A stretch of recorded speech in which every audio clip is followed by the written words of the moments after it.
पीछे का हिस्सा है वो एक छोटा सा हिस्सा है इसके बैक साइड में कह लीजिए, तो वो जो कि स्किन से फ्री है, वहाँ या तो डांट करके या गोली मार के वहीं लगती है, गोली बाकी में नहीं लगती। वही तो कह रहे हैं ना, वो बिल्कुल बैक कह लीजिए, पूंछ के पास एक एरिया वहाँ मारते हैं। अपने यहाँ कोई गेंडे तो नहीं मारे गए? नहीं, मतलब वैसे आपस में लड़ाई वो तो जो जुआ में है उसमें टाइगर भी है, तो इनके बच्चों को टाइगर मारता है, बहुत ही कॉमन होता है, तो वो तो वहाँ काफी होता है, टाइगर बच्चों को मारता है, लेकिन वो एक नेचर का सिद्धांत है, उसमें हम इंटरफेयर नहीं कर सकते, और ये आपस में लड़ते हैं। ऑर्किड की 118 साल बाद प्रजाति जो हमें साइट हुई है, ये बहुत ही अच्छी सॉइल बताता है। सब ऑर्किड, अगर ये ऑर्किड मौजूद है तो मिट्टी की क्वालिटी की एक गारंटी होती है कि ये बहुत अच्छी सॉइल है, ये ऑर्किड वहाँ रिकॉग्नाइज हुआ। नेक्स्ट, ये हमारे जो टेक्निकल इक्विपमेंट हम यूज करते हैं सर, उसका थोड़ा सा मानिए। रेस्क्यू अभियान का थोड़ा सा मैं दिखाना चाहता हूँ माननीय बोर्ड के सदस्यों को भी, माननीय मुख्यमंत्री जी को भी। ये हमारे यहाँ प्रॉब्लम होती है सर, क्योंकि ये वृंदावन का केस है। अच्छा,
से भाग जाता है।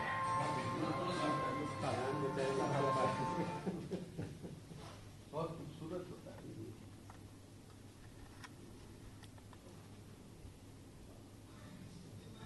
ये अभी सब बहराइच में एक छोटी बच्ची को मार दिया था, तो इंडिया में ट्रैक किया हमने इसको, गेरुआ बाग छोड़ा है नदी के पास, और मोबाइल लगा के हम लोगों ने फोटो, मैं आपको माध्यम से भी दिखाना चाह रहा हूँ कि इसमें उस दिन हमारे स्टाफ को भी चोटें आई थी, गाँव में थोड़ा नाराजगी हुई थी, ये बड़ी समस्या है मानव मंदिर से।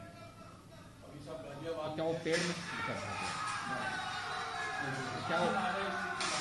क्या वो भाग जाता है, लेकिन एक बार जब मनुष्य को कोई मारता है उसके बाद फिर वो जो है आदमखोर होता है, वो कहीं दूसरी जगह भी मारेगा।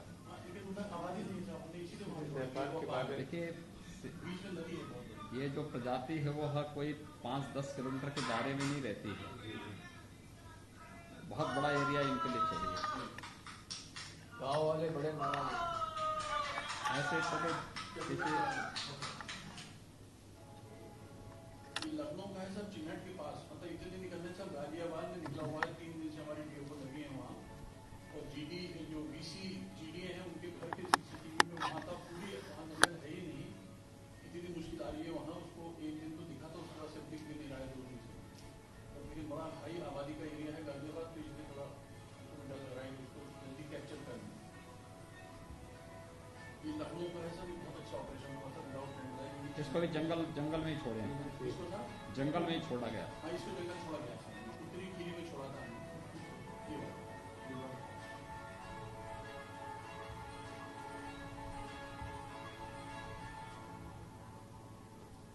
लोहे के पिंजरे में सिर भी मार लेता है। लेपर्ड बहुत मारता है, टाइगर नहीं मारता है। लेपर्ड भी ये प्रॉब्लम होती है, पूरा मत्था उसका खराब होता है, लेकिन फिर तुरंत ठीक भी हो जाते हैं, जैसे गया हो तो फिर ठीक हो जाता है। लेपर्ड की संख्या मानने पर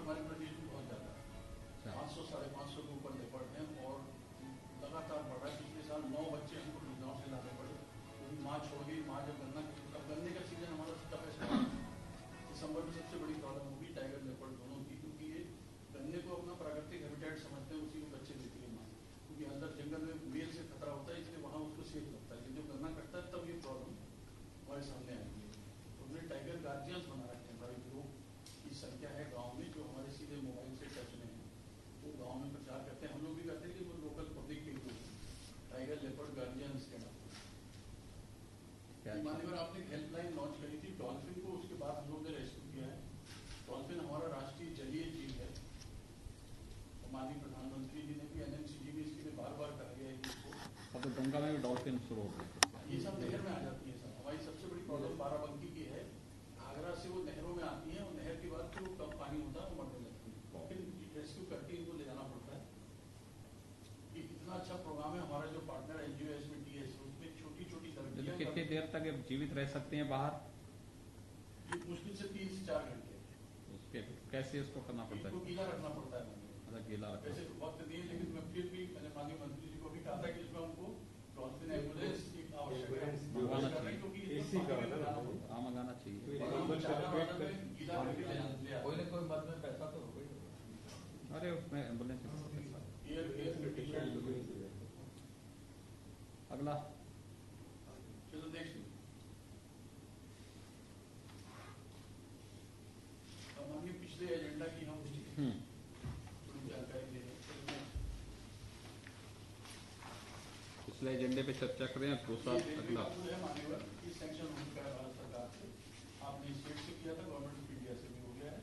ये केजरीवाल और उसी सर्विस रोड है, वो तो पहले बना हुआ था। सर्विस रोड की भी सेंचुरी में थी, इसलिए वहां गया वो भी गया। नेक्स्ट, ये बॉर्डर आउटपोस्ट है मान्यवर, आपने सैंक्शन करी थी। टेम्पररी बॉर्डर आउटपोस्ट में SSB रह गई थी। गवर्नमेंट ऑफ इंडिया ने पहले ऑर्डर किए थे, एक साल की परमिशन मिलती थी। वो टीम के शेड में रहते थे। वो परमिशन 2-3 स्थानों पर है, बिल्कुल नेपाल बॉर्डर पे। ये सब सैंक्शन हो गई भारत सरकार। मैं ही बैठा था, ठीक है। अच्छा स्टैंड लिया था उन्होंने, बड़ा माननीय प्रकाश जावड़ेकर साहब ने बड़ा अप्रिशिएट किया। ये सब टेम्पररी है, अभी परमानेंट। ये जैसे लग्गा बग्गा की है सब, बिल्कुल। मैं आपको पिछली वीडियो में भी दिखाया था कि थोड़ी वहाँ दिक्कत होती है उनके जवानों को, तो ये उसमें रखी हुई। नेक्स्ट SSB वाले खुद है। नेक्स्ट, ये रेलवे का पुल है माननीय, ये भी 7/4 को अप्रूव हो चुका है। यहाँ से भी गया था, तुरंत भारत सरकार चला गया तो उन्होंने अप्रूव किया। कछुआ जी बिहार हमने कर दिया माननीय, और नई जगह स्टैब्लिश हो गया है। वहाँ कुछ कछुआ हैं भी, है माननीय, कुछ कछुए छोड़े भी गए हैं इसमें। कछुआ अब छोड़ जाएंगे माननीय, समय आ रहा है, क्योंकि जाड़ों में इनका वो होता है डॉर्मेंट सीजन। इस समय हमको नहीं, हम छोड़ पाएंगे, तो जनवरी 15 के आसपास से छोड़ेंगे। वही हमने लंबा स्ट्रेच लिया माननीय, ये इतना अच्छा हुआ है कि इसमें 70 किलोमीटर का स्ट्रेच लिया गया है उस इलाके में। ठीक है। ये माननीय शुक्रदेव आश्रम है मुजफ्फरनगर में, सुखदेव आश्रम। सुखदेव आश्रम, तो ये भी माननीय मंत्रिपरिषद से अप्रूव हो चुका है। नेशनल बोर्ड ऑफ विजिलेंस, इसमें नाम परिवर्तन हुआ है, तो नाम परिवर्तन के लिए कागज दोबारा देना था। मैंने स्वामी उमानंद जी उनसे पर्सनली बात भी कर ली कि मंगल को वो तो नहीं आ पा रहे हैं, तो वो उनकी जरूरत भी नहीं है। हमारे DFO साइड ले आएंगे, तो मंगल बुध तक भारत सरकार चला जाएगा। इसकी पूरी प्रोसेस राज्य से हो चुकी है।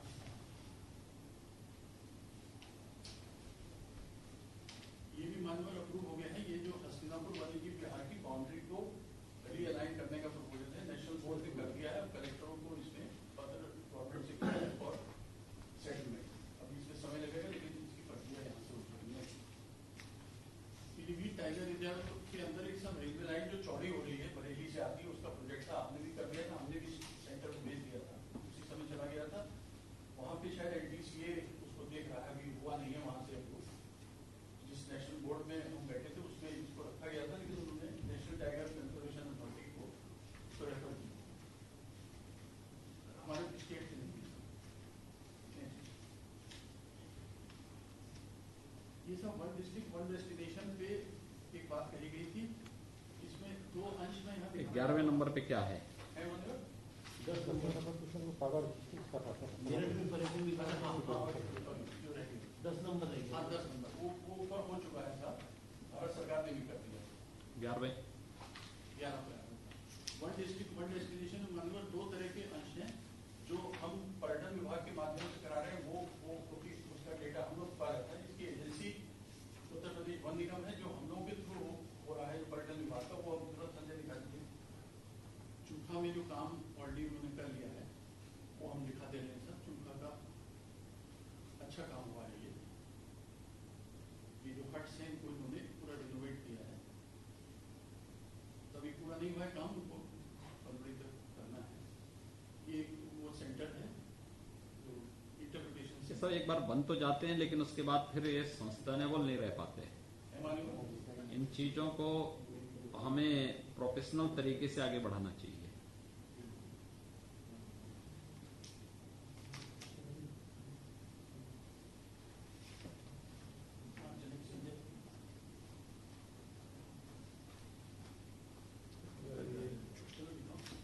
एजेंसी दूसरी बना रही है।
ये माइक बंद करते जाइए सभी। हाँ।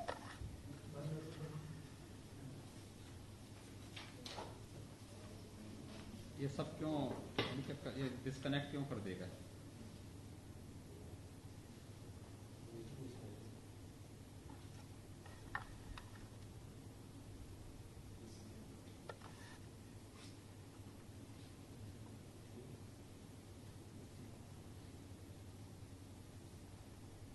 माननीय प्रदेश में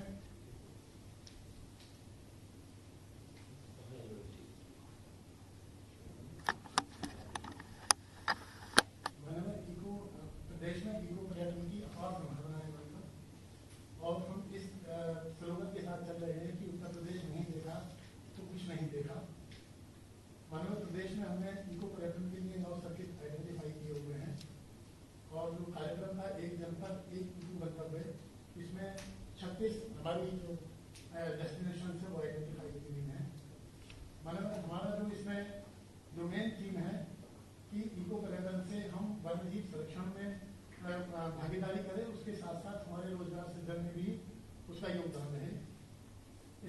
वनों पर आधारित हमारे स्थानीय समुदाय की वन्य जीव संरक्षण में भागीदारी रहे और उनका सशक्तिकरण हो।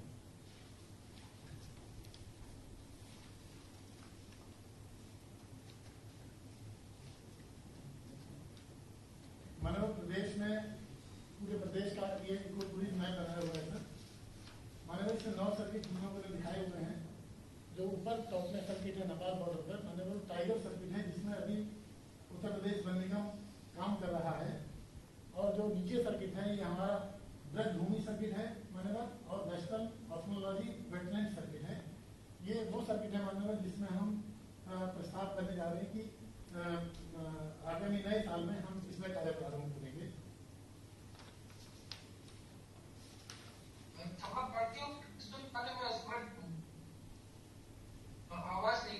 आवाज क्यों नहीं जा रही? हाँ,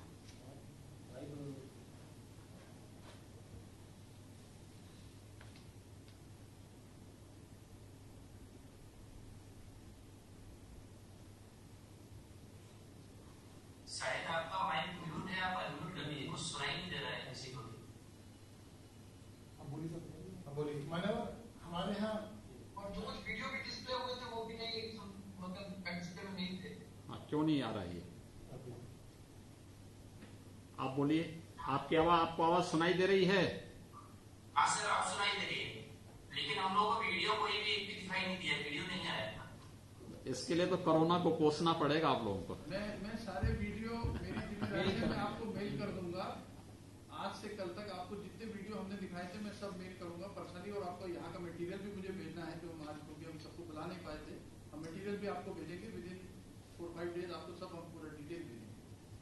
सर आपसे ये आग्रह इसलिए है क्योंकि कई राष्ट्रीय अंतर्राष्ट्रीय पटल पे जहाँ पर भी हम लोग विभिन्न क्षेत्र से हैं जो बोर्ड के सदस्य, तो उस पटल पे ला सकते हैं क्योंकि इतना अच्छा उत्कृष्ट कार्य होता है जैसा अभी आपने बताया। इवन हमें भी कई चीजें नहीं पता है, तो एक संकलित करके हम उसको कई पटल है उन पर डाल सकते हैं, social media platform, Facebook, LinkedIn. ठीक बात है।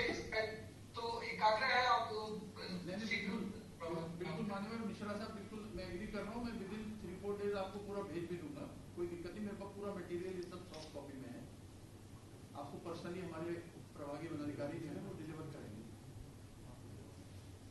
अगला मानव जैसा आपने कहा कि जो हम पर्यटकों को सुविधाएं दे रहे हैं वो प्रोफेशनल तरीके से होनी चाहिए।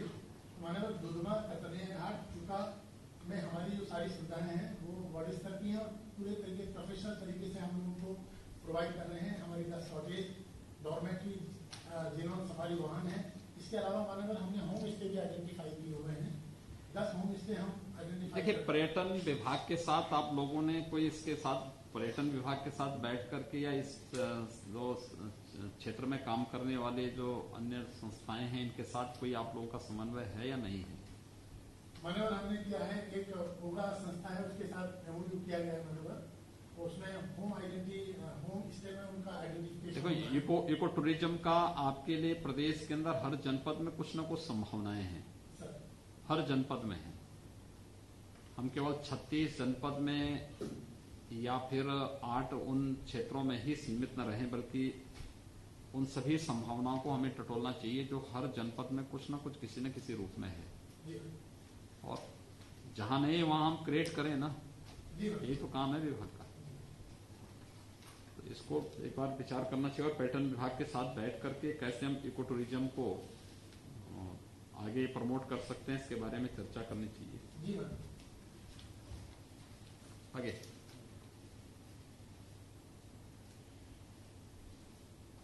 अगले एजेंडे पे चलें। हाँ।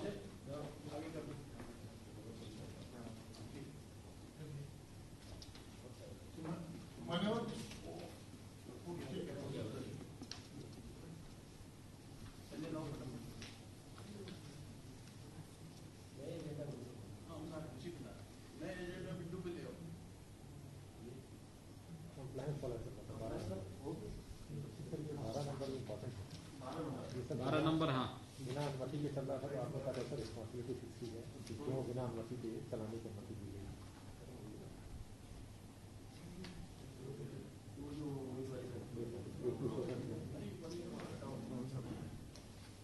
रीजनल प्रेजेंटेशन था, पीपीटी जो चल रहा है ये हटा देना, ये इससे राइट साइड पर, लेफ्ट लेफ्ट लेफ्ट, इससे लेफ्ट,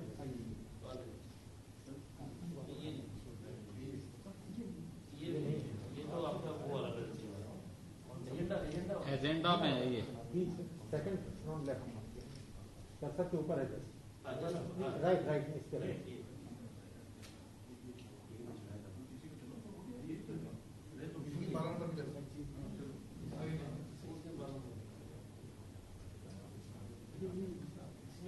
आप छेड़िए मत उसको, आप जब छेड़ेंगे तो अपने आप उस डिस्टर्ब हो जाएगा। आप एक कुर्सी लगा के उसको ठीक करोगे। ये वाला है, लगाना ये वाला है। अगला चलिए, एजेंडा आगे बढ़ाइए।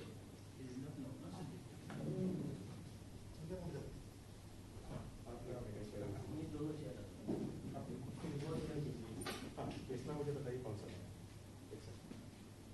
ये आपके दो कौन सा बना है इसमें?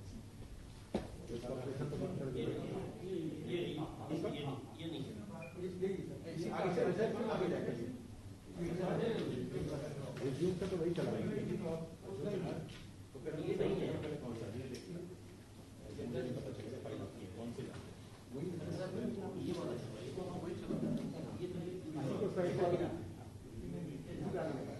इसको बिगनिंग कर दीजिए।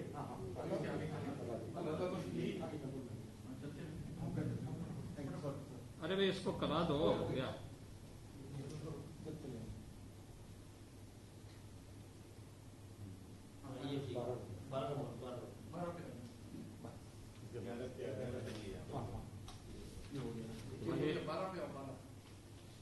आगे ये 12 नहीं है, ठीक। ये माननीय स्लॉटर हाउस है वहाँ, ये अमरोहा जनपद में शैकी प्रोजन के नाम से, इसको स्टेट बोर्ड ने रिजेक्ट किया था। ये 2010 में मान्यवर खुला था। 2010 में जब ये खुला तो कंसर्न एयरपोर्ट से कोई एनओसी दे दिया गया था, तत्कालीन जिलाधिकारी ने इसकी परमिशन दे दिया था। उसके बाद 2010 के बाद ये 17 में जब हमारी सरकार आई सब, तो इसको इमीडिएटली अवैध स्लॉटर हाउस को बंद करने के अभियान में तो तत्काल एक नोटिस मिला। नोटिस मिलने के बाद जिलाधिकारी का इन्होंने कंटेक्ट किया, तो जिलाधिकारी ने खोल दिया।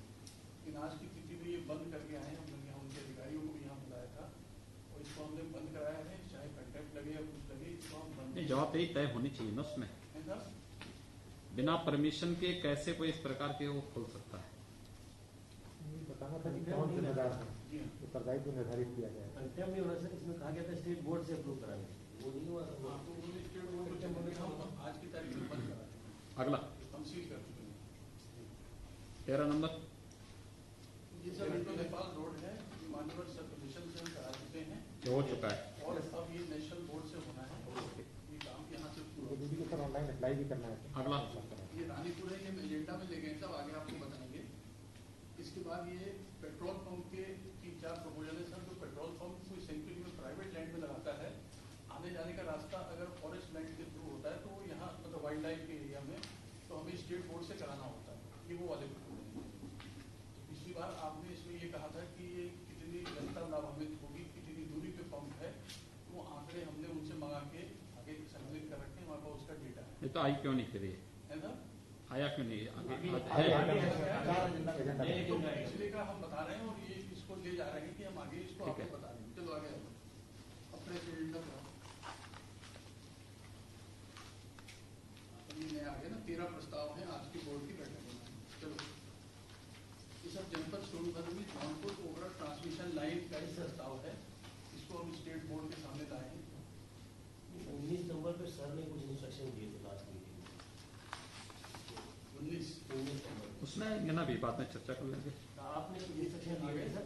ये वाले हैं सर, यही है 19 है। इस शहर को सफारी पार्क बनाने के बारे में सर आपने जो बताया था उसके बता दीजिए उसकी प्रगति। हम बताता हूँ, इसकी डीपीआर बन चुकी है मान्यवर, और ये डीपीआर बन के इस पे आगे कार्य होना है। इसमें 5 करोड़ रुपए का बजट है इस साल में। इसको चीफ लखनऊ के माध्यम से इम्प्लीमेंट होना है, जो वो प्रेजेंटेशन इसका प्रस्तुत करें जल्दी से। अगला नवाबगंज पक्षी विहार। नवाबगंज पक्षी विहार को करने का तो हमने इतने काम उसमें करा रखे हैं, प्लेटफॉर्म और नेचर ट्रेल, ये उसकी हमने फोटो भी लगा रखी है और ये अच्छा हमारा चलने वाला है। तो नवाब देखिए इसको ऐसा बनाना चाहिए ना कि जहां कोई भी टूरिस्ट आकर्षित हो सके। हमने स्वरूप इस प्रकार के बना रखे हैं कि वहां पे पहुंचने के पहले ही व्यक्ति का मन उखड़ जाता है। कनेक्टिविटी ठीक करिए और वहां पर जिस उद्देश्य से व्यक्ति जा रहा है वो चीजें उसको देखने को मिलेगी। बखिरा पक्षी विहार, बखीरा में भी हमने कार्य करा रखे हैं। बखीरा में तो मान्यवर सबसे बड़ी दिक्कत हमारी है कि ये पूरा प्राइवेट लैंड का है, इसमें मात्र 4 या 5 हेक्टेयर जमीन सरकारी है, बाकी ये प्राइवेट पूरा ताल जो है वो किसका है? वो प्राइवेट के साथ कुछ ग्राम समाज है प्राइवेट, लेकिन है उसमें हुए हैं। हाँ है, वो सेंचुरी है, वो प्राइवेट भी सेंचुरी डिक्लेयर होते हैं, उसमें हम कार्य करा रहे हैं। लेकिन लोगों के राइट से मतलब लोगों के राइट खत्म नहीं कर सकते हैं हम मछली बस्ती कुछ स्थान। बखीरा टेक ओवर है। बखीरा का तो मान्यवर वाइल्ड लाइफ इंस्टीट्यूट देहरादून में मैनेजमेंट प्लान बना रहा है, तो हाँ एक तैयार करना चाहिए। अगला अब ये अगला बखीरा का पांडे जी एक बार बात करके जो किसान वहाँ है हो सकता है स्वेच्छा से भी देने की कुछ तैयारी अच्छा से कोई नहीं देखा, गरीब लोग सब। कुछ का चेंज तो कर नहीं सकता। अगला सेंड क्या है पहला एजेंडा आज का? एक एक करके पूरा पढ़िए जिससे सभी मान्य सदस्यों को सुनाई भी दे। जनपद सोनभद्र में कैमूर वन्यजीव विहार है, उसके क्षेत्र के अंतर्गत परियोजना प्रबंधक ओबरा सी बदायूं की जो ट्रांसमिशन लाइन है 400 kV की डबल सर्किट जौनपुर से ओबरा, इसके निर्माण कार्य में संरक्षित क्षेत्र के अंतर्गत 55 यानी कि प्रोटेक्टेड एरिया सेंचुरी जिसको कहेंगे, उसके अंतर्गत 55 हेक्टेयर संरक्षित भूमि प्रभावित हुई है होगी और 585 पेड़ और 17 बांस। और परियोजना का इको सेंसिटिव जोन में 22.747 हेक्टेयर एरिया बढ़ता है। सभी माननीय सदस्यों को बताना चाहूंगा कि किसी भी सेंचुरी में 2 तरह के एरिया होते हैं, एक तो सेंचुरी का एरिया होता है और एक इको सेंसिटिव जोन होता है। माननीय उच्चतम न्यायालय के निर्देशों के तहत अगर इको सेंसिटिव भारत सरकार से घोषित नहीं हुआ है तो 10 किलोमीटर की दूरी इको सेंसिटिव जोन माना जाएगा। उसी परिप्रेक्ष्य में इस पर्टिकुलर प्रपोजल को हमें माननीय राज्य वन्य जीव परिषद से बोर्ड से कराकर national board of wild life को परियोजना को स्वीकृति करने के लिए भेजना है, जिसके लिए ये प्रोजेक्ट माननीय बोर्ड के सम्मुख प्रस्तुत। 55 हेक्टेयर संरक्षित क्षेत्र में पड़ा है, 22 हेक्टेयर इको सेंसिटिव जोन में पड़ा है। ये ट्रांसमिशन लाइन है सर, जो पावर सप्लाई लाइन तो पावर सप्लाई लाइन के लिए जल बनाना तो है ही सर। इवैक्यूएशन लाइन है ये ओबरा से। अपना सरकारी है, शासकीय है, सरकारी शासकीय खरीदना। ठीक है, ये मान्यवर सहारनपुर ये शिवालिक जनपद में एलिवेटेड रोड निर्माण होना है। इसका हमने ये एक्चुअल नहीं है, ये जो हमने प्रोजेक्शन नेशनल हाईवे में दिया था उसी को लगाया। ये चीज तो बहुत अच्छी बन रही, उनके नेशनल हाईवे के इंजीनियर साहब उपाध्याय साहब ने यहाँ बुला लिया था, आना चाहते थे, हमने बैठक एलिवेटेड है। आप बताना चाहे तो बता दीजिए। हाँ सर, एक्चुअली ये दो कैपिटल के अंदर हम एक अच्छा लिंकेज बनाने के लिए जो आज के दिन 8 से 9 घंटा टाइम लग रहा है, that we can cover within 2.5 hours only. तो ऑलरेडी हमारा ईस्टर्न पेरिफेरियल एक्सप्रेस वे जहाँ पदों उधर से सहारनपुर और सहारनपुर बाईपास हमने 4 लेन बना ही लिया। अभी this is the question for Ganeshpur to Dehradun. Now we are proposing 3 alternative alignment. Ultimately state government जो डायरेक्शन सजेशन दिया है उसी हिसाब से हमने एलिवेटेड कॉरिडोर बना रहा है। ये इंडिया में फर्स्ट टाइम कोई elevated corridor adjoining to protected area हो रहा है, and that is length of 12.7 kilometre. माने ऑलमोस्ट व्हाटएवर द ESZ इन Sibali that is going on elevated corridor of vertical clearance for safe movement of animal as well as light glaring के लिए हमने दोनों तरफ sound and anti glare barrier बनाएंगे। कितना kilometre है ये एलिवेटेड? ये पूरा का पूरा। उसके बाद सर एक हमने 12 किलोमीटर, कितना किलोमीटर? 12.7 किलोमीटर। 12.7। इसी के लिए माननीय मुख्यमंत्री। ठीक है, इसकी अपरिहार्यता देखिए, तो इसके अलावा और कोई अलाइनमेंट नहीं है। बहुत अच्छा बना रहे हैं। इससे फायदा ये होगा कि एनिमल्स को कोई कोई और फर्क नहीं पड़ेगा और सड़क ऊपर एयरपोर्ट से जो हिंड्रेंस है वो हिंड्रेंस पूरा खत्म हो जाएगा। स्थानीय स्तर पर तो गांव भी है, पूरी आबादी दिखती है वहाँ पे। नहीं साहब, ये पूरा जंगल है। मैं तो वहाँ पोस्ट ग्रेजुएट गाँव में रहने वाला हूँ। लेकिन ये वहाँ घर तो दिखाई दे रहे हैं। ये फोटो एक्चुअली है। ये तो एक वर्चुअल फोटो अच्छा, virtual। तो बना ही नहीं है। वहाँ तो गुजरों के डेरे हैं या तो, या नीचे आबादी पॉइंट पे खत्म हो तो जाती है। गुजर क्या आदमी नहीं है, मनुष्य नहीं है? आदमी नहीं, मतलब टेम्परेरी दे रहे हैं, वैसे मकान मतलब गाँव नहीं है। ठीक है। ओके। अब ये सब नहर के प्रोजेक्ट हैं। ये पहला प्रोजेक्ट माननीय सभी बोर्ड के सदस्यों के लिए माननीय मुख्यमंत्री जी को राप्ती नहर निर्माण का बलरामपुर का प्रोजेक्ट है, जिसमें इको सेंसिटिव जोन में 10 ये राप्ती है या ये वाला है सरयू? ये सरयू का पार्ट है। सरयू का पार्ट। सरयू का पार्ट है। सरयू नहर परियोजना के अंतर्गत राष्ट्रीय पार्क का हाँ ठीक है, ठीक है। हाँ जी। इसके बाद अगला भी साहब जनपद बलरामपुर में संरक्षित से सोहेलवा वन्यजीव विहार के इको सेंसिटिव जोन 10 किलोमीटर में अधिशासी वित्त राप्ती नहर निर्माण खंड तुलसीपुर राप्ती नहर निर्माण लंबाई 18 किलोमीटर ये प्रोजेक्ट है राप्ती नहर का। इसमें मैं सभी माननीय बोर्ड के सदस्यों को बताना चाहूंगा कि इसमें जो भी मिटिगेशन मेजर होते हैं वो हम प्रस्तावित करते हैं, वो हमारे पार्ट ऑफ द प्रोजेक्ट होते हैं वाइल्ड लाइफ मिटिगेशन के। इसलिए मैं सभी माननीय बोर्ड के सदस्यों को माननीय मुख्यमंत्री जी को कि वो हम उसमें ऑलरेडी रख रहे हैं, प्रोवाइड करते हैं, हर प्रोजेक्ट का वो हिस्सा होते हैं। इको सेंसिटिव जोन में इनफैक्ट 2% धनराशि इन कामों के लिए ही होती है। नेक्स्ट, जनपद महाराजगंज में सौगी बरुआ वन्यजीव विहार जो हमारा है उसमें नहर निर्माण है, कैंपियरगंज शाखा अधिशासी अभियंता राप्ती नहर निर्माण खंड तुलसीपुर का ये प्रोजेक्ट है। ये राप्ती नहर सरयू नहर परियोजना का है। इसी का पार्ट है सर। कैंपेन शाखा भी इसी में है सर, जो बड़ी 14 लाख किलो स्क्वायर इसकी है सर, 14 लाख हेक्टेयर की सर, उसी का पार्ट है। राप्ती नहर की कैंपेन शाखा है सर। इसको सिर्फ अप्रैल तक पूरा किया जा रहा है। नेक्स्ट प्रोजेक्ट साहब पीलीभीत टाइगर रिजर्व में शारदा नदी की ड्रेजिंग द्वारा चैनलाइजेशन कर नदी का पुराना कोर्स को ले जाने का ये भी महत्वपूर्ण प्रोजेक्ट है साहब। इससे टाइगर रिजर्व को भी फायदा सर होगा। काफी समय से पेंडिंग था सर। सर अभी पहले देख लीजिएगा उसका वर्डिंग एग्जैक्टली हाँ, सरयू नहर राष्ट्रीय परियोजना है। जी इसी का पार्ट है सर। नेक्स्ट, अब ये माननीय सब पेट्रोल पंप हैं जो इसके बाद क्योंकि सरकारी 7वें नंबर पे बिजनौर हस्तिनापुर में क्या वन्य जीव सीमा के अंतर्गत तहसील Bijnor petrol pump. Petrol pump सब पेट्रोल पंप है। सब पेट्रोल पंप। रखे थे पहले सरकारी प्रोजेक्ट सरकारी प्रोजेक्ट खत्म हो गया तो सब निजी है। अब ये क्योंकि अब हमारे पास कोई ऑप्शन नहीं, अप्लाई करते हैं तो हमें लाना ही पड़ता है इसलिए। इनकी प्राइवेट जमीन है लेकिन आने जाने का रास्ता वन्यजीव विहार के थ्रू है। इसमें जो आपकी परीक्षा थी वो हम ले आए हैं, एक एक प्रोजेक्ट हम बता देंगे। इस प्रोजेक्ट में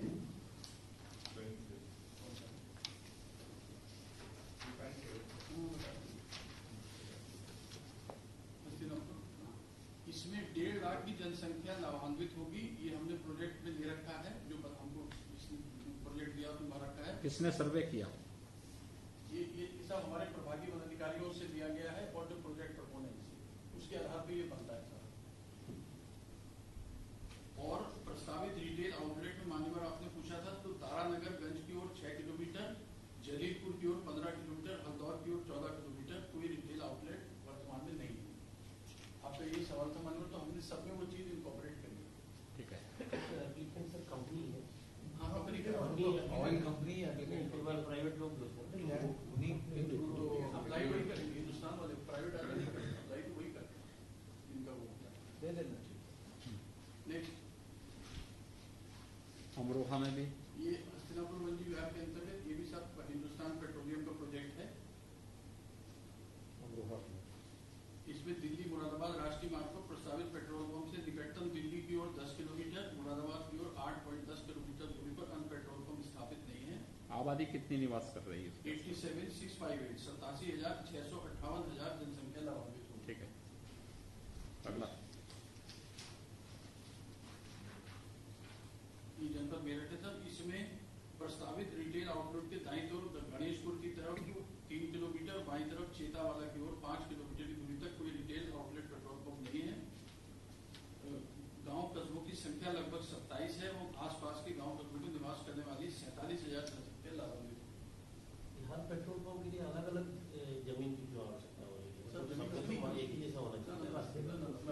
किसी में आधा हेक्टेयर है, किसी में रास्ते में सर निजी भूमि और ये सब पे नॉन गैर वानिकी प्रयोग की अनुमति चाहिए होती है सर, ऐसा नहीं है सर। आपको अपनी जमीन के लिए भी सर आप देखिए, आप मैं बता देता हूँ, इसमें ऐसा है कि जमीन आदमी की निजी है, आने जाने की जो लैंड है वो प्रोटेक्टेड फॉरेस्ट है, वो प्रोटेक्टेड वो फॉरेस्ट प्रोटेक्टेड है, राइट ऑफ फॉरेस्ट वे है। है। उस प्रोटेक्टेड फॉरेस्ट का वो परमिशन लेंगे, सेंचुरी होगा तो यहाँ पे लगेगी।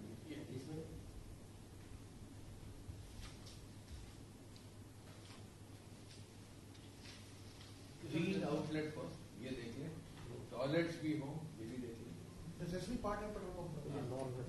नॉन ग्रीन आउटलेट हो, वहाँ कोई खाने पीने की जगह ना हो, ये ध्यान रखें। क्योंकि कई बार जो है वहाँ दुकान खोल देते हैं। पेट्रोल पंप रहेगा तो खोलते ही ढाबा मना करने के लिए शर्त इसी शर्त पे या तो हम करें, चेक कर देंगे, अगर ये शर्त होगी तब हम आगे चलेंगे, ऐसा कर सकते हैं। शर्त लगा दी, शर्त के साथ उनको वो कर दिया जाए। बस कहना चाह रहे हैं। हाँ प्लीज चतुर्वेदी साहब आप बताइए, आपकी आवाज नहीं आ रही है, उसको अनम्यूट कर लीजिए। अनम्यूट यहाँ से हाँ ठीक है, आप खुल गया। आपने सभी को म्यूट करके रखा हुआ है, हम लोग अपने को अनम्यूट करके कुछ सवाल पूछना चाह रहे हैं। ना तो चैट बॉक्स हमारे लिए इनेबल्ड है और ना ही हम कोई क्वेश्चन पूछ पा रहे हैं। आपने सभी को म्यूट कर दिया है। बोलिए, आपकी आवाज आ रही है?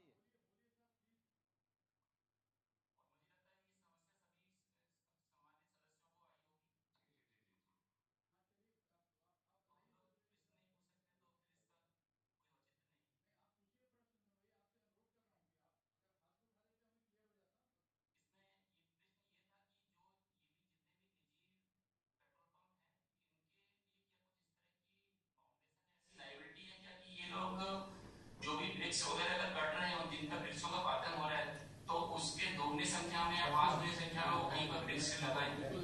बिल्कुल है, क्योंकि ये ठीक है, जनहित के जो भी मुद्दे हैं उनको हम लोग अवॉइड नहीं कर सकते हैं, लेकिन अगर ये निजी कार्य के लिए अगर वन भूमि को लिया जा रहा है और उसमें जो वृक्षों का पातन हो रहा है, तो उनको उनकी एक सोशल रिस्पॉन्सिबिलिटी बनती है कि उससे कम से कम 5 गुना संख्या में वो वृक्षों को दूसरी जगह पर लगाए। जी हाँ मान्यवर, मैं इसको आपको स्पष्ट कर दूं, आज बैठक हो रही है राज्य वन जीव बोर्ड की, इसमें वाइल्ड लाइफ क्लियरेंस। ये माननीय मुख्यमंत्री जी से अनुरोध। हाँ जी हाँ बिल्कुल साहब, मैं आपकी बात को आपको क्लियर कर देना चाह रहा हूँ। आज राष्ट्रीय वन जीव राज्य वन जीव बोर्ड की बैठक में वाइल्ड लाइफ क्लियरेंस हो रहा है, क्योंकि वो सेंचुरी में है और मिटिगेशन मेजर हम उससे लगवा रहे हैं फॉर मिटिगेशन की वाइल्ड लाइफ। जहाँ दोबारा बोलना पड़ेगा। हाँ, मैं ये बताना चाह रहा हूँ कि आज की बैठक में राज्य वन जीव बोर्ड से हम wild life clearance national board को भेज रहे हैं। उतना हिस्सा वाइल्ड लाइफ का हमारे लेवल पे होता है, जिसमें हम वाइल्ड लाइफ के मिटिगेशन के मेजर रखते हैं। जो आपने कहा, दूसरी बात, सेंचुरी के अंदर दोनों कार्य होते हैं। एक बनता है फॉरेस्ट क्लियरेंस, वो हम नहीं देखते हैं, उसके हमारे नोडल अफसर होते हैं। फॉरेस्ट क्लियरेंस में जो आपने बात कही, क्षतिपूरक वृक्षारोपण, दुगना पेड़ लगाना, वो इसका भाग होगा। हम इसमें वाइल्ड लाइफ क्लियरेंस करा रहे हैं, इसमें जो मिटिगेशन मेजर है वो करके हम इसको नेशनल बोर्ड को भेज रहे हैं। ये मैं कहना चाहता हूँ, पेड़ लगाने का होगा इसमें, कोई डाउट ही नहीं है। हमारे नोडल अफसर साहब हैं, 2 मिनट आप बता दीजिए कितने गुना पेड़ लगाने पड़ेंगे, कितने लगाने पड़ेंगे। नमस्कार सर। सर मैं सभी सदस्यों को बताना चाहूँगा कि इस तरह के जितने भी प्रोजेक्ट होते हैं, इसमें प्राइवेट लैंड में भी अगर कोई कार्य होता है और उसके रास्ते आने जाने के लिए, जैसे पेट्रोल पंप है, आने जाने के लिए सड़क के किनारे जो कि हमारा संक्षिप्त वन है उसके रास्ता चाहिए होता है, तो उसमें जितना एरिया जा रहा होता है, उस एरिया के मतलब उस एरिया जो जा रहा होता है उसमें जो पेड़ों के पातन होता है उसके 16 पेड़ों 10 गुना पेड़ों लगाने की सरकार ने लगाती है। और इसके अलावा जो एरिया जा रहा था उसके हिसाब से उसमें हर एरिया का एक तय मानकों के हिसाब से, भारत सरकार के तय मानकों के हिसाब से उसमें नेट प्रेजेंट वैल्यू ली जाती है, जिससे कि वानिकी के क्षेत्र में और भी जो कार्य संबंधित है वो लिए जाए। तो दोनों ही कार्य उसके अनिवार्य शर्तों में और हर एक प्रोजेक्ट में लगाए। अगला कोई मान्य सदस्य? हाँ मिश्रा साहब, आप भी कुछ पूछना चाह रहे थे? जी, स्वतंत्र। वो एक ये था कि कुछ क्या कोई स्टैंडर्ड एक आदर्श मानक है इसका कि कितने किलोमीटर का अंतराल होना चाहिए? क्योंकि कुछ जगह मैंने देखा 9 से 10 किलोमीटर का डिस्टेंस है, और जहाँ पे जो ऑलरेडी एग्जिस्ट करते हैं, और कुछ जगह 3 से 5 किलोमीटर की डिस्टेंस आते हैं। तो इस संदर्भ में अगर कुछ प्रकाश डालेंगे या भारत सरकार मिनिस्ट्री ऑफ पेट्रोलियम से जब पेट्रोल पंप लगाने का अनुमति मिलता है, भारत सरकार मिनिस्ट्री ऑफ पेट्रोलियम से जब पेट्रोल पंप लगाने की अनुमति मिलती है, उसकी निर्धारित शर्त के अंतर्गत ही किलोमीटर होता है। राज्य वन जीव बोर्ड उससे ज्यादा ही किलोमीटर की कंडीशन लगा रहा है। माननीय मुख्यमंत्री जी ने हमारे पॉइंट आउट किया था कि कितनी दूरी है, इससे हम ये आंकड़ा ले आए हैं। जो मिनिस्ट्री ऑफ पेट्रोलियम का है वो इससे कम ही है, इतना ज्यादा नहीं है। वो आपकी शंका बिल्कुल ठीक है कि ये तो पिछली बार माननीय मुख्यमंत्री ने स्पष्ट ही कहा था कि ऐसा नहीं कि अगल बगल लग रहा है, तो वो हम वो आंकड़ा जो भी किलोमीटर है ये राष्ट्रीय मानक से ज्यादा ही है, ये मैं कहना चाह रहा हूँ, कम नहीं है। और वो सबके बड़े बड़े अलग तो मुझे एग्जैक्ट नहीं हो सकता कि 4, 5 और 6 जगहों में 1 किलोमीटर हो, ये पॉसिबल नहीं है फिजिकली। तो एक और शंका थी जो उत्खनन के संदर्भ में थी, कहीं भी क्योंकि कई प्रोजेक्ट्स हैं, तो एक वो सभी इसके लिए कॉमन है, उसमें ये कि जो मृदीय संपदा का उत्खनन है, तो उसमें कई जगह कि उसको ले नहीं पाया जा सकता, तो ये कुछ पॉइंट जगह मेंशन है, लेकिन दूसरे प्रोजेक्ट में भी है कि वहाँ मेंशन नहीं है, तो अब एक चीजें उपयुक्त जो हो तो उसको अवलोकन की आवश्यकता है। खनन का जो आपने बात की, अभी हम पेट्रोल पंप की बात कर रहे हैं, मग डिस्पोजल जो कूड़ा पंप बनाने में निकलेगा वो कहाँ फेंका जाएगा, ये कंडीशन लगती है, हमारे प्रोजेक्ट में भी लगती है, उसको मग कहते हैं। मग मतलब जो खुदाई से कूड़ा और गंदगी को वो वहां नहीं छोड़ना है, क्योंकि वो सेंचुरी है, उसके डिस्पोजल का प्लान देना वो लोग देते हैं, तभी हम स्टेट में लाते हैं, उसके बिना नहीं लाते हैं। खनन तो एक अलग चीज होगी, मतलब ये मग डिस्पोजल में बता रहा हूँ, किसी पंप को बनाने में जो खुदाई होगी या जो भी बजरी पत्थर निकलेगा उसकी बात कर रहा हूँ, वो एक उसका डिस्पोजल प्लान देना होता है। सर एक प्रश्न है, अगर आपके परमिशन है, हाँ एक क्लैरिफिकेशन चाहता हूँ सर। WTI से है ना राहुल पॉल साहब? जी जी जी जी, बताइए। वेरी क्विकली, ये जो एलिवेटेड रोड आप प्रपोज कर रहे हैं सर, इसका is the height enough for elephants to for it to allow elephants to cross? Doctor Rahul, मैं आपको स्पष्ट कर दूं कि वाइल्ड लाइफ इंस्टीट्यूट ने अप्रैल से ही उससे परमिशन लिया था, क्योंकि अगर कोई वाइल्ड लाइफ स्टडी होती है तो चीफ वाइल्ड लाइफ वार्डन की परमिशन लगती है। ये वाइल्ड लाइफ इंस्टीट्यूट ने जो प्राविधान किया था उसके हिसाब से ही ये प्रोजेक्ट नेशनल हाईवे ने बनाया है, इसलिए ये प्रोजेक्ट को डिले भी हुआ था। लेकिन जब उनकी रिपोर्ट लगी है उसमें जो एलिवेशन आप बता रहे हैं हाथी मूवमेंट का, वो इनकॉर्पोरेटेड है, तभी इसकी कॉस्ट मेरे ख्याल से 10 टाइम्स हो गई। मिस्टर मुखोपाध्याय चाहे थोड़ा बता दें। सर इसमें वर्टिकल क्लियरेंस है 100 मीटर से 13 मीटर, जो डब्ल्यू है इंडियन इंफ्रास्ट्रक्चर का गाइडलाइंस है गवर्नमेंट ऑफ इंडिया का और सेफ मूवमेंट ऑफ एनिमल, उसमें लिखा है जो एशियन एलिफेंट जो सबसे बड़ा हाइट होता है 708 मीटर, तो हमने 30 मीटर तक किया है elevated, so there will be no hinders for in the Asian elephant to cross or under cross. Thank you sir, thank you. ये सब बिजनौर सामाजिक वानिकी डिवीजन का अगले पेट्रोल पंप का है। इसमें प्रस्तावित retail outlet Chandpur Bijnor SH51 के दोनों तरफ लगभग 7 किलोमीटर दूरी तक अन्य कोई रिटेल आउटलेट पेट्रोल पंप नहीं है। 30 गांवों में निवास करने वाले 1.75 लाख जनसंख्या लाभान्वित है। अगला प्रोजेक्ट है मानवत जनपद अमरोहा, ये भी हस्तिनापुर बंदी में भारत पेट्रोलियम का है। प्रस्तावित रिटेल आउटलेट की दोनों तरफ शेरपुर की ओर 9 किलोमीटर, SH51 की तरफ बदायूं गजरौला बिजनौर की ओर 2 किलोमीटर की दूरी तक अन्य कोई रिटेल आउटलेट पेट्रोल पंप वर्तमान में स्थापित नहीं है। प्रस्तावित रिटेल आउटलेट के संचालन से आसपास के लगभग 42 गांवों व कस्बों में निवास करने वाली लगभग 1.38534 लाख जनसंख्या लाभान्वित होगी। इसके बाद जनपद अमरोहा में पेट्रोल पंप का है। प्रस्तावित रिटेल आउटलेट के दाईं तरफ धनौरा की ओर 9 किलोमीटर, बाईं तरफ ग्राम आजमपुर की ओर 5 किलोमीटर की दूरी तक अन्य कोई रिटेल आउटलेट पेट्रोल पंप वर्तमान में स्थापित नहीं है। पेट्रोल पंप के संचालन से आसपास के लगभग 30 गांवों व कस्बों में निवास करने वाली 1,75,000 जनसंख्या लाभान्वित होगी। जनपद मुजफ्फरनगर में इंडियन ऑयल कॉर्पोरेशन का ये है निकटतम पेट्रोल पंप की दूरी जानसठ मोरना मार्ग पर प्रस्तावित पेट्रोल पंप से जानसठ की ओर 135 मीटर की दूरी पर तथा मोरना की ओर कोई पेट्रोल पंप स्थापित नहीं है। ये मैं पूरी माननीय बोर्ड के सामने फुल ऑनेस्टी से रख दे रहा हूँ कि ये कुछ कम मानक है, जो भी निर्णय होगा इसको रिजेक्ट करना है तो करना है या रिवाइज करना है ये तय कर दे। तब हम इसको ले आए क्योंकि हमारे पास आता है तो जैसा आप लोग बताएं 101 तरफ 135 है, मोरना की ओर कोई पेट्रोल पंप स्थापित नहीं है। ये फिजिकल कंडीशन है। नहीं, पेट्रोल पंप पहले से मौजूद है ना। 135 मतलब मोरना पर जानसठ की ओर 135 मीटर की दूरी, तो बगल में ही हुआ, मोरना की ओर कोई पेट्रोल पंप, अरे तो बगल में ही हो गया। बिल्कुल बगल में हो गया। भाई देखिए, एक इसमें वन्य जीव का जो आपका क्षेत्र है उसमें इतने पेट्रोल पंप अलग अलग क्षेत्रों में इसकी आवश्यकता क्यों महसूस हो रही है? वो सब पेट्रोल कोई भी व्यक्ति भरता है, ऐसा तो है नहीं कि वह केवल 10 किलोमीटर या 20 किलोमीटर के लिए वो करता होगा। उसके पास पहले से ही वो अपनी व्यवस्था भी रखता होगा। अब तक लोग चले आ रहे हैं सारी व्यवस्था के साथ। ऐसा न हो कि इसके कारण बाद में अन्य ऐसी गतिविधियां प्रारंभ हों जो एक मानक तय करिए। ये भी और जो 2 किलोमीटर वाला था सर, वो भी बहुत पास है। 2 किलोमीटर भी हटा देते हैं। एक मानक तय कर लेना चाहिए। 5 किलोमीटर सराउंडिंग में अगर कोई पेट्रोल पंप नहीं है तो मुझे लगता है कि हमें उसको अनुमति नहीं देनी चाहिए। यहाँ से राज्य वन्य जीव से जो है बोर्ड से उसको मान्यता नहीं देनी चाहिए।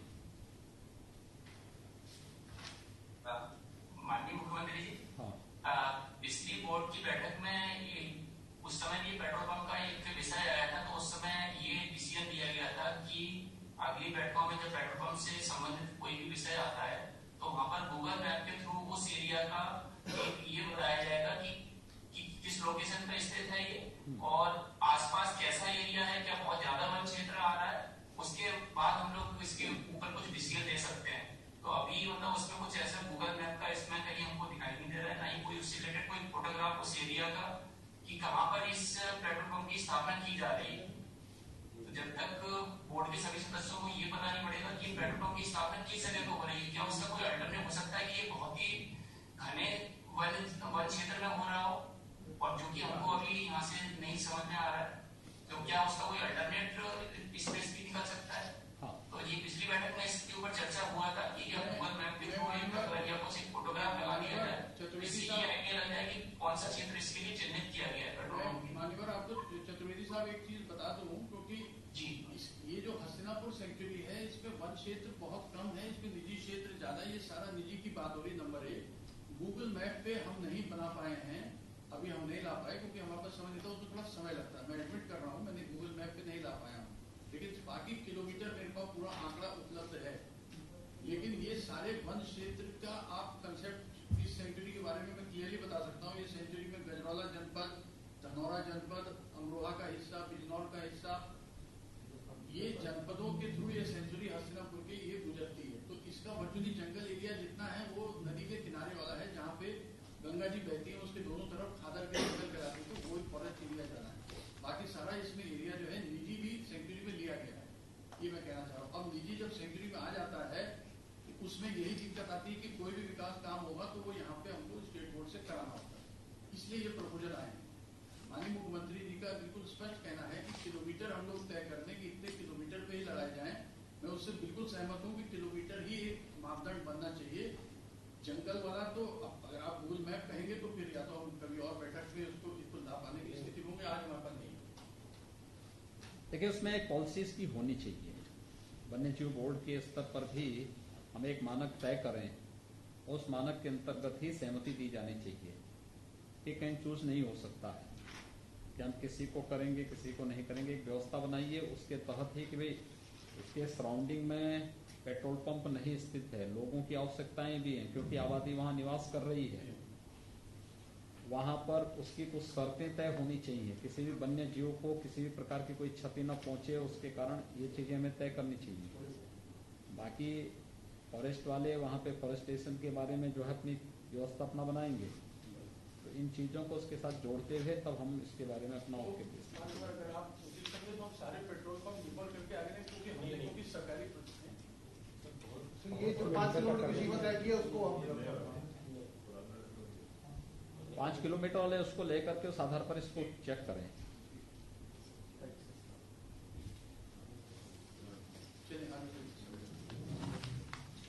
मैं सारे बोर्ड सदस्यों को अवगत कराना चाहता हूं कि माननीय मुख्यमंत्री जी ने 5 किलोमीटर की। प्रोफेसर पीके सिंह जी कुछ बोलना चाहते हैं। हाँ प्रोफेसर साहब प्लीज।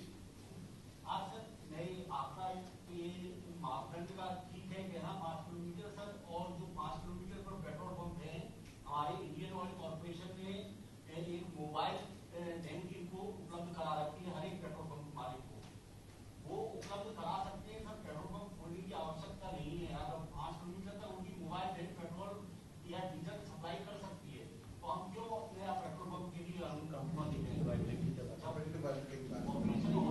ये जो व्यवस्था है कंपनी को ही ये जो दिया जा रहा है परमिशन, एक कंपनी को ही दी जा रही है। अगर कंपनी को लगता है कि पेट्रोल पंप खुलना चाहिए तो कंपनी खोलेगी, कंपनी को नहीं लगता है तो नहीं खोलेगी। ये जितनी भी है ये भारत सरकार से जुड़ी हुई कंपनियां हैं। ये एक निजी कंपनी नहीं है और निजी संस्थान नहीं है।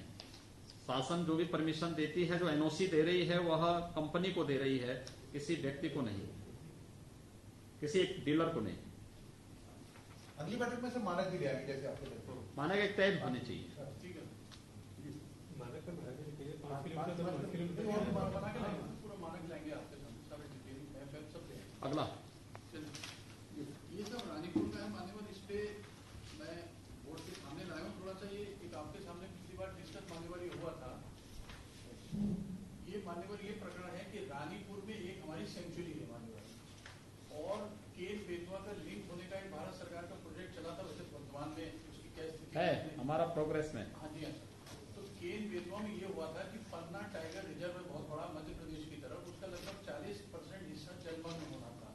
तो ऑनरेबल सुप्रीम कोर्ट और सेंट्रल एम्पावर्ड कमेटी ने ये तय किया एनटीसीए के साथ कि 2 सेंचुरी मध्य प्रदेश में बना दें टाइगर रिजर्व, और एक टाइगर रिजर्व रानीपुर में बना दें। तो वो जो ऑफसेट हो जाएगा ऑलरेडी। लेकिन उसमें 2 चीजें हैं। एक तो बुंदेलखंड एक्सप्रेस वे, उसको हम लोग ले रहे हैं चित्रकूट तक, आगे भी दूसरा चित्रकूट में एक हमें रिंग रोड बनाना है।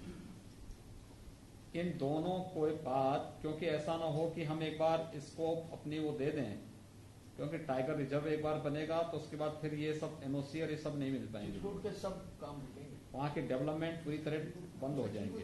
शहर के बहुत निकट आ रही है। इस सिटी चित्रकूट सिटी इससे जुड़ी हुई है। मैंने इसीलिए उस समय इस बारे में कहा था कि हम पहले इस चीज को क्लियर कर लें कि रानीपुर टाइगर रिजर्व के बारे में सहमति, उस आधार पर आप उसको, उस आधार पर हम इसको आगे बढ़ाएं, क्योंकि अभी तो है नहीं।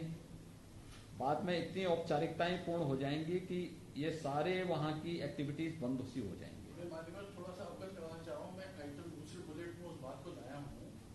रानीपुर में सेंचुरी साहब मान्यवर ऑलरेडी बनी हुई है, चित्रकूट का जोड़े बिना भी हम टाइगर रिजर्व उस सेंचुरी को बना सकते हैं। ये मैं कह रहा हूँ, वो तो ऑलरेडी है। हम चित्रकूट को लेंगे ही नहीं, हमसे उसी को सेंचुरी बना रहे हैं। बात तो तब चली थी कि जब हम चित्रकूट डिवीजन की 3 रेंज को ले रहे थे, ये बात आ रही थी, उस सेंचुरी ये बात आ रही थी कि सिटी चित्रकूट शहर के बिल्कुल पास तक ये प्रपोज है। अभी वर्तमान सेंचुरी को हम रिजर्व कर रहे हैं। रानीपुर सेंचुरी तो अलग है साहब, वो तो बिल्कुल किनारे में जाके है, उनकी एक तरफ मतलब वो तो ऑलरेडी बनी हुई है। ये जो इसमें ऐड होने का 3 रेंज ली गई थी चित्रकूट डिवीजन की, जो कि बिल्कुल शहर की तरफ नक्शा देखा था, उसमें पूरा सब काम हो रहा है। ये ना लिया गया, अब नहीं है सर, हम तो उसको छोड़ने की बात कर छोड़ रहे रहे हैं। हैं।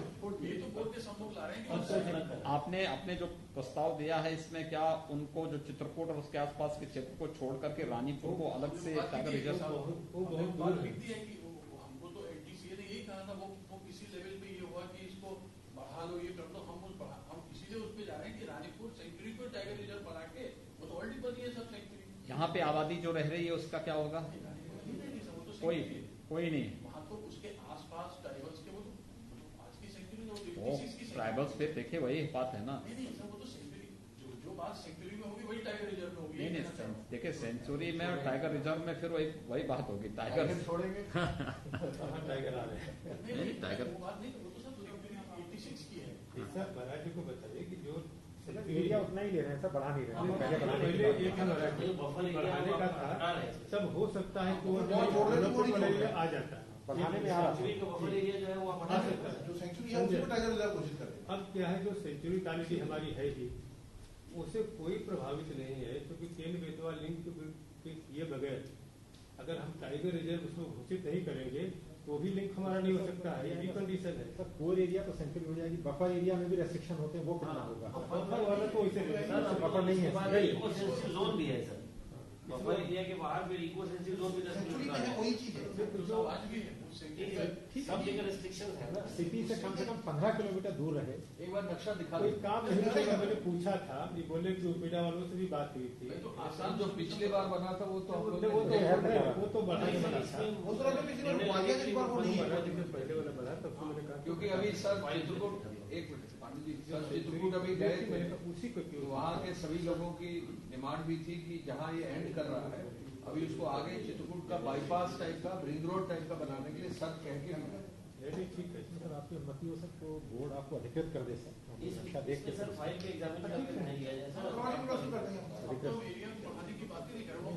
इसके निर्णय में हो जाएगा उसका एक बार उसका प्रेजेंटेशन हो जाए टोटल मुख्यमंत्री जो रानीपुर आपका अधिकृत कर लिया जाए हम लोग कि माननीय मुख्यमंत्री जी नक्शा देकर के एक बार इसको लेकर के इसका पूरा प्रेजेंटेशन कर सकते हैं। तो ठीक है, अब नेक्स्ट टाइम निर्णय अधिकृत कर दें। मैं माननीय बोर्ड के सभी सदस्यों को ये अवगत करा देना चाहता हूँ कि रानीपुर सेक्टरी के प्रकरण पर आप लोग को सुनाई दिया होगा, माननीय मुख्यमंत्री जी के स्तर पे प्रेजेंटेशन होगा, तब अगली बोर्ड में हम बुलाएंगे। आपकी आवाज सुनाई दे रही है? चलिए संजय, ये माननीय लास्ट एक बिल्कुल होता है माननीय अध्यक्ष महोदय की अनुमति से। टाइगर फोर्स जो है आप लोग बना रहे थे, उसको कैबिनेट में रिक्वेस्ट किया था, अगले कैबिनेट में लाएंगे। क्या है 112 आदमी लगे हुए हैं पुलिस डिपार्टमेंट से, आपके यहाँ वन विभाग में, उनको एक्सटेंशन दे रहे हैं 5 साल की जगह 7 साल तक। कैबिनेट में लेके आ रहे थे टाइगर प्रोटेक्शन फोर्स का, वो लोग ट्रेंड लोग हैं, नए आदमी भेजेंगे,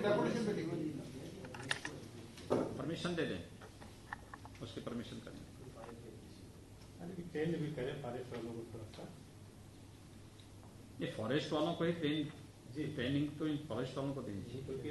जो भी लोग आते हैं उनको पहले वन की ट्रेनिंग दी जाती है फॉरेस्ट रेंजर, तो उसके बाद उनको वो तो पूरा एजेंडे में था। माननीय वन मंत्री ये वाला जो महाराज जी को जो रिपीट करना था वो मिनट में करवा लेते, मिनट से आएगा, वो मिनट में आएगा, कर लीजिए माननीय वन मंत्री जी का आप कुछ बोलना चाहते हैं? भाई मुख्यमंत्री से निवेदन है, कुछ मैं कहना चाहता हूँ। हाँ बोलिए अनूप जी। हेलो, हाँ बोलिए, आपकी आवाज सुनाई दे रही है जी। प्रभु योगी जी के स्नेह से, संकल्पता से देश की प्रदेश रामराज तरफ बढ़ रहा है।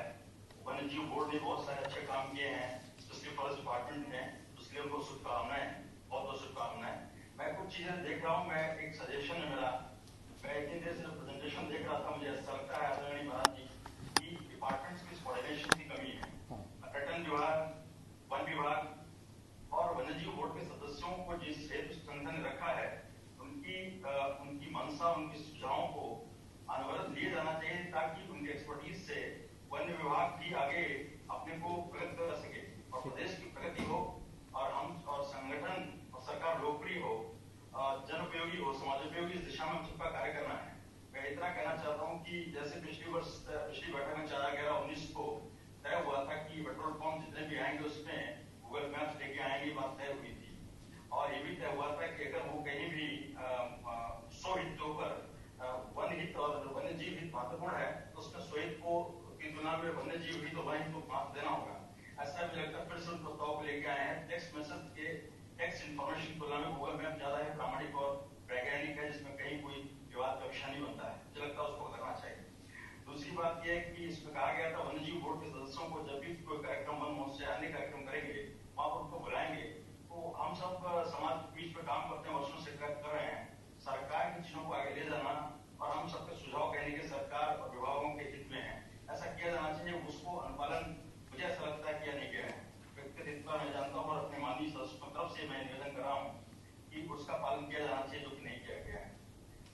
बस इतना ही मेरा कहना है, इतना ही कि बहुत बहुत आपको धन्यवाद। और कोविड के काल में आदरणीय महाराज जी आपने जो काम किया है वो देश के लिए, दुनिया के लिए अनुकरणीय है। हम सब जो अपने स्तर पर सेवा का काम किया है, बहुत बहुत धन्यवाद। आदरणीय मुख्यमंत्री, मैं एक सजेशन देना चाहता हूँ। हाँ जी बताएं।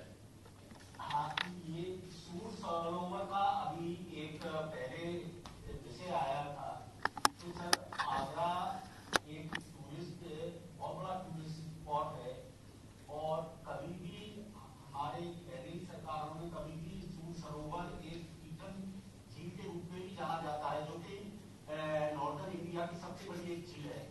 बहुत सारी बर्ड्स यहाँ पर आती है। मैं प्रोफेसर गया था इन्वायरमेंटल यूनिवर्सिटी में, वो काफी एक रिसर्च की सभी लोगों ने की है यहाँ पर। तो अगर इसका विकास हो जाएगा तो बहुत सारा पर्यटक बजाय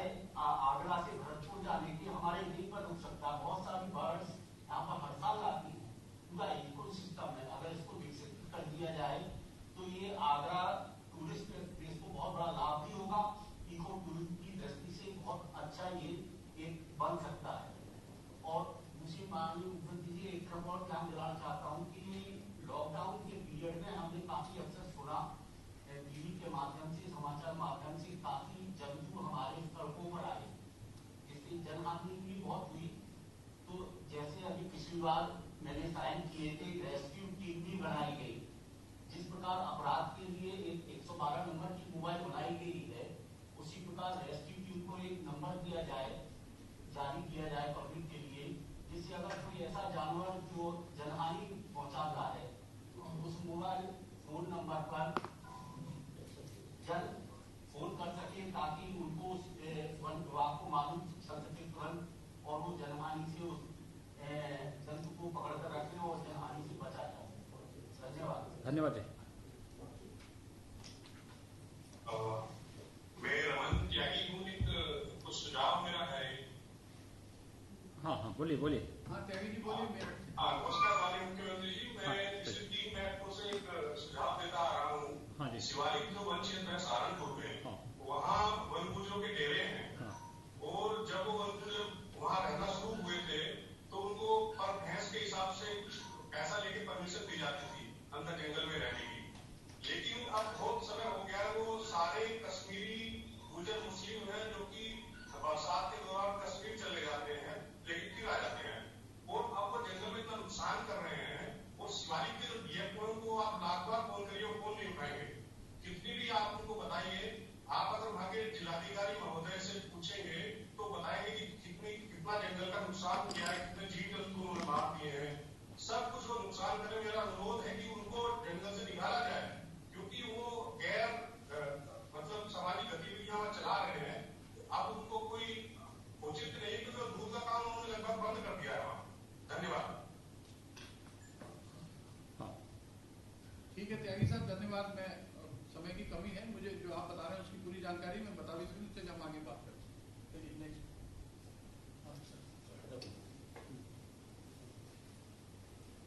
आज राज्य वन जीव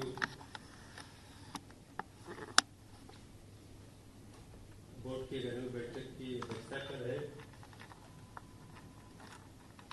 इस बोर्ड के राज्य वन जीव बोर्ड के अध्यक्ष और उत्तर प्रदेश के यशस्वी मुख्यमंत्री आदरणीय योगी आदित्यनाथ जी, हमारे देश के तमाम प्रदेश के हिस्सों से जुड़े हुए राज्य वन जीव बोर्ड के सभी सम्मानित सदस्यगण, हमारे फॉरेस्ट डिपार्टमेंट और सभी संबंधित हमारे सभी प्रमुख सचिव अधिकारीगण, आज बहुत विस्तार से 11वीं इस बैठक में राज्य वन जीव के बहुत सारे महत्वपूर्ण मामलों पर इस बोर्ड ने विचार किया।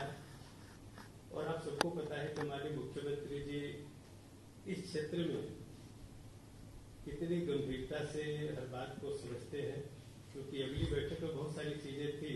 जितना चिंतित हमारे बोर्ड के माननीय सदस्य हैं, मैं समझता हूँ माननीय मुख्यमंत्री जी आप लोगों की चिंता से काफी गंभीरता से इस चीज को देखते हैं, और इसी नाते जो आपने तमाम सारे इश्यू को लाए हैं, इसीलिए हम लोग सारे लोग मिल करके माननीय मुख्यमंत्री की जो चिंता है कहीं हम लोगों से ज्यादा होने के नाते आज बोर्ड इनको माननीय मुख्यमंत्री जी को बोर्ड के अध्यक्ष के नाते अर्पित करता है कि माननीय मुख्यमंत्री जी समय समय पर सारी जानकारी लेने के बाद ही अपना अंतिम फैसला देंगे।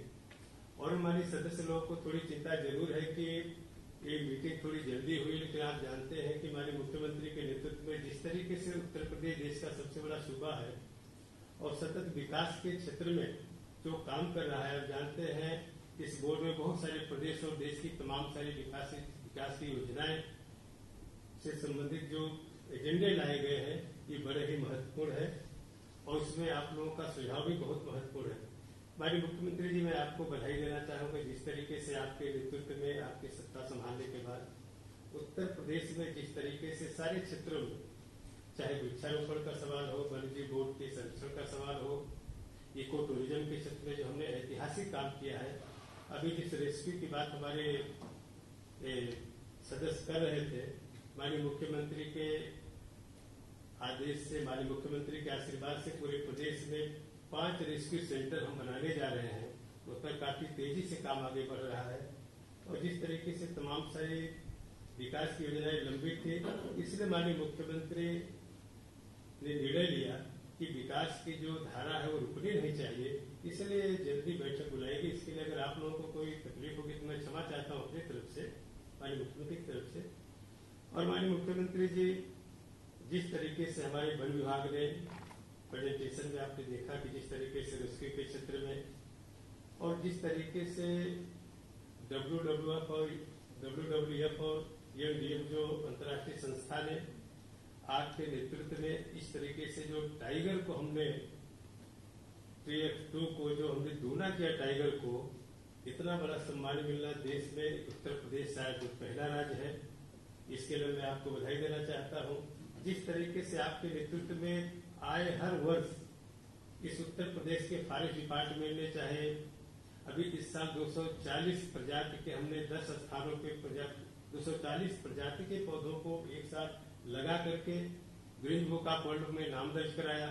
हमेशा आपके निर्देश में इस साल हमने 22 करोड़ का लक्ष्य लिया और कोविड के नाते उनकी टीम हमारे साथ काम नहीं कर पाई क्योंकि संख्या कोविड के नाते, वरना ये भी दुनिया का एक इतिहास रचने का काम हमने आपके नेतृत्व में किया है।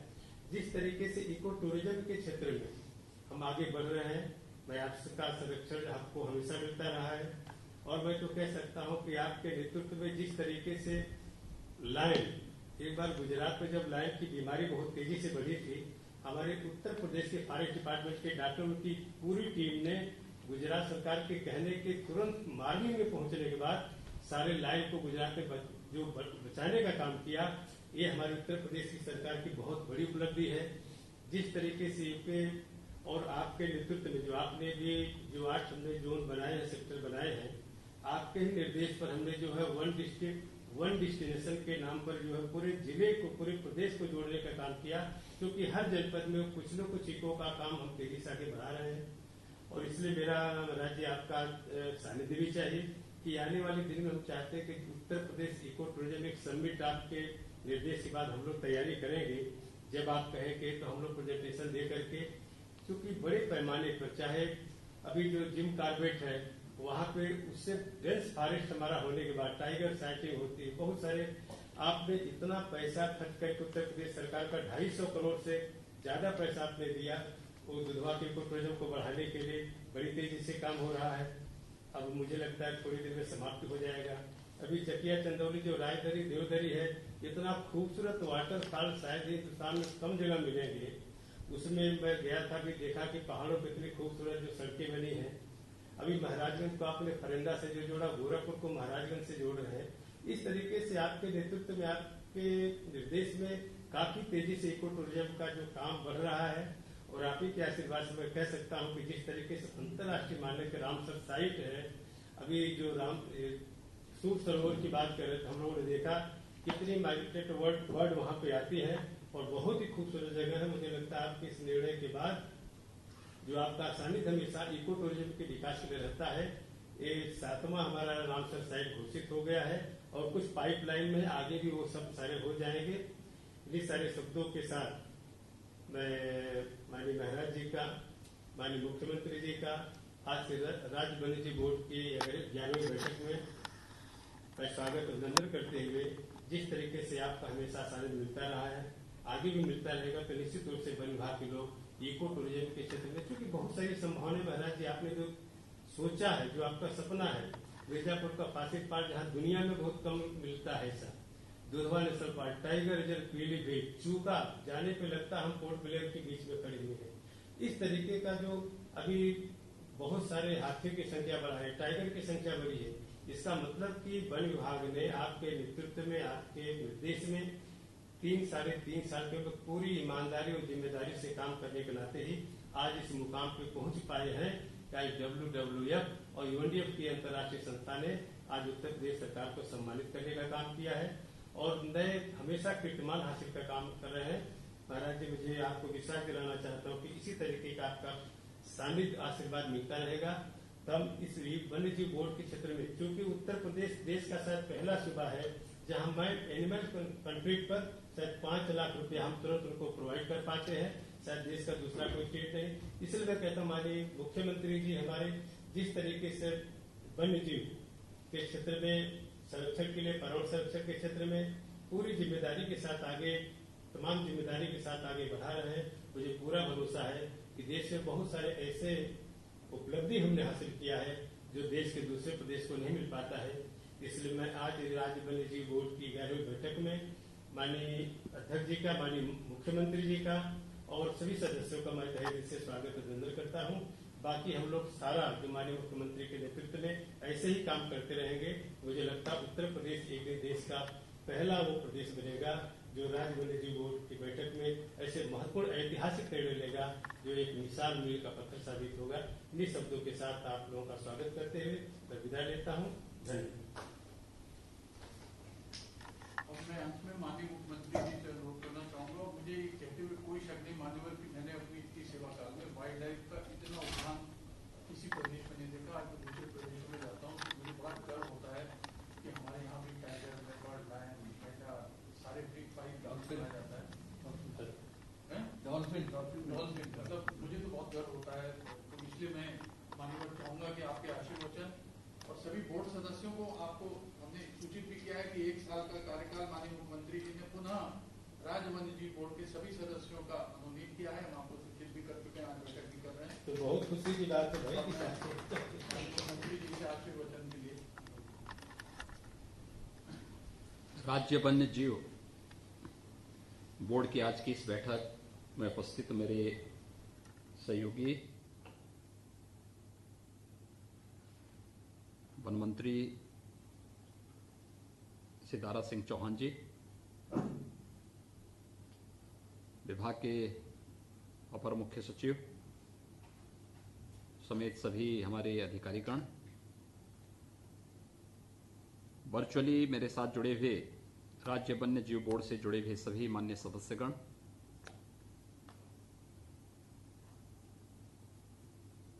एक बहुत शॉर्ट नोटिस में आज की बैठक आयोजित हुई और मैं देख रहा हूं कि आप में से ज्यादातर मान्य सदस्य रुचि के साथ इस बैठक में भाग लिए हैं। मैं इसके लिए आप सबको हृदय से धन्यवाद देता हूं। राज्य वन्य जीव बोर्ड ने प्रदेश में उन सभी संभावनाओं के प्रति अपनी रुचि दिखाई है जो राज्य के अंदर वन्य जीवों के संरक्षण के साथ ही पर्यटन की विकास की उन संभावनाओं को भी आगे बढ़ा सकता है। और इस संबंध में जो प्रस्ताव मेरे सामने आए हैं, ये प्रस्ताव अपने आप में इस बात की ओर ध्यान आकर्षित करते हैं कि हमें से हर व्यक्ति प्रकृति के इन अनमोल रत्नों के बारे में न केवल रुचि रखता है बल्कि इनके संरक्षण के बारे में पूरी प्रतिबद्धता के साथ कार्य करने के लिए संकल्पित है।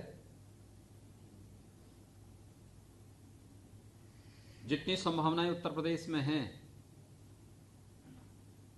उन संभावनाओं को आगे बढ़ाने के लिए राज्य वन्य जीव बोर्ड के सभी मान्य सदस्यों के साथ ही हमें पर्यटन विभाग और इस फील्ड में कार्यरत अन्य सभी संस्थाओं का सहयोग भी लेना चाहिए,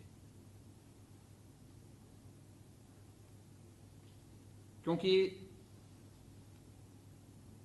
जब कोई कार्यक्रम केवल सरकारी आयोजन होता है उतना प्रभावी नहीं होता। जन सहभागिता किसी कार्यक्रम के साथ जब जुड़ता है तो उस कार्यक्रम की सफलता और उसकी लोकप्रियता भी उसके साथ उतनी ही ज्यादा मात्रा में जुड़ती हुई दिखाई देती है। जो कुछ प्रस्ताव आए हैं सूर सरोवर के बारे में या फिर शिवालिक पहाड़ियों के बारे में या वन महोत्सव में वन्य जीव बोर्ड के सभी सदस्यों की सहभागिता उस अवसर पर करने के लिए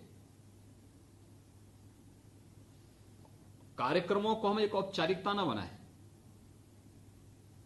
उसे एक यादगार इवेंट के रूप में प्रस्तुत करें। और वन विभाग को मैं खासतौर पर इस बात के लिए बधाई दूंगा कि 25 करोड़ वृक्षारोपण कोविड-19 के बावजूद इस वर्ष किए। उनके संरक्षण की चिंता हमें करनी होगी। अकेले वन विभाग नहीं कर सकता था, सभी विभागों ने मिलकर के अपना योगदान दिया। तो पिछले 4 वर्ष के दौरान हमने 25 करोड़ वृक्षारोपण इस वर्ष किए। विगत वर्ष लगभग 23 साढ़े 23 करोड़ के आसपास वृक्षारोपण हुआ था। उससे पहले 11 करोड़ वृक्षारोपण हुआ और 2017 में 5 करोड़ वृक्षारोपण के कार्यक्रम को हम लोगों ने संपन्न किया। ये प्रकृति संरक्षण के लिए मुझे लगता है कि बहुत बड़ा अभियान है ये, और हम वनों से आच्छादित धरती को करेंगे तो जीव सृष्टि के लिए भी ये उतना ही अनुकूल होगा। जीव सृष्टि में केवल मनुष्य नहीं आता है, हर प्राणी, हर पक्षी, हर जीव जंतु उसके अंदर आता है। और हम इस बात को ध्यान में रखें कि उसकी सुरक्षा और उसके संरक्षण की दिशा में हमें बहुत प्रभावी ढंग से आगे बढ़ना पड़ेगा। अच्छा कार्य हुआ है, लेकिन इसको और भी अच्छे ढंग से हम प्रस्तुत कर सकते हैं। खासतौर पर जो बातें सामने आई हैं चूका की, उन्नाव पक्षी विहार की, सूर सरोवर की, शिवालिक पहाड़ियों की, बखिरा और सोगी बरवा की, इन सभी संभावनाओं को हमें आगे बढ़ाना पड़ेगा। वन विभाग के कार्य को थोड़ा इस बात को देखें, एक तो टेक्नोलॉजी के साथ जुड़ने के बारे में हमें इसे प्रभावी ढंग से आगे बढ़ाना चाहिए। ये हमारे लिए वन आच्छादन को आगे बढ़ाने के साथ ही वन्य जीवों के संरक्षण के साथ साथ मनुष्य और वन्य जीवों के बीच में जो कभी कभी संघर्ष की स्थिति आती है उससे बचाव में भी टेक्नोलॉजी काफी बड़ी मदद कर सकती है। हम कैसे इस कार्य को करें, इसके बारे में विचार करें। दूसरा, जो प्रस्ताव माननीय सदस्यों से आए हैं अभी भी, अनिवार्य रूप से हर आयोजन के साथ हम प्रयास करें कि वन्य जीव के माननीय सदस्यों को भी स्थानीय स्तर के उन सभी कार्यक्रमों में और राज्य स्तर से जुड़े हुए सभी कार्यक्रमों में सहभागी बनाएं, उनका सहयोग लें, उनका सुझाव लें। समय समय में कुछ ऐसे पोर्टल हम विकसित करें जहां पे वे ऑनलाइन अपनी बातों को भी, अपने सुझाव को भी आपको दे सकते हैं, क्योंकि फील्ड में उनका भी एक अपना अनुभव है, आप लोगों का भी फील्ड का अपना एक अनुभव है। जितना अधिक जानकारी हमारे पास आ पाएगी उतना ही रोचक होगा और उपयोगी भी होगा। मैं आज की इस बैठक में एक बहुत शॉर्ट नोटिस में इस बैठक को आयोजित करने के लिए और इसमें भाग लेने के लिए आप सबको हृदय से धन्यवाद देता हूं और विश्वास करता हूं कि राज्य वन्य जीव बोर्ड निरंतर इस दिशा में न केवल प्रदेश के अंदर वन्य जीवों की रक्षा के लिए, उनके संरक्षण के लिए पूरी प्रतिबद्धता के साथ कार्य करेगा, अभी तो प्रदेश के अंदर इको टूरिज्म की उन संभावनाओं को भी आगे बढ़ाने का कार्य करेगा जो प्रदेश के अंदर व्यापक संभावनाएं हैं और जिसका अभी हम लोगों ने कोई भी उपयोग राज्य के हित में या फिर वन्य क्षेत्रों के पास पड़ने वाली आबादी के प्रशिक्षण की दृष्टि से जिसे हमें उपयोग में लाना चाहिए, क्योंकि अपने आप में गाइड मिल सकते हैं वे आपको, उनको गाइड के रूप में आप प्रशिक्षित करिए, वही लोग उन जीवों की रक्षा भी कर लेंगे। आवश्यकता उन्हें प्रशिक्षित करने की, उसके साथ जोड़ने की एक बहुत बड़ा काम हो सकता है।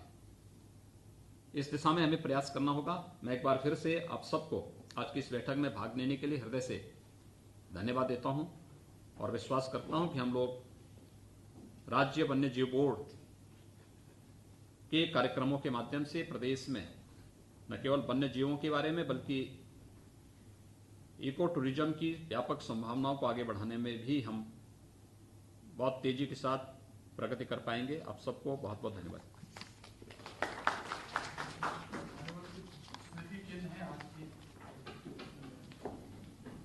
सभी सदस्यों को स्मृति चिन्ह उनके यहाँ भेज देना है।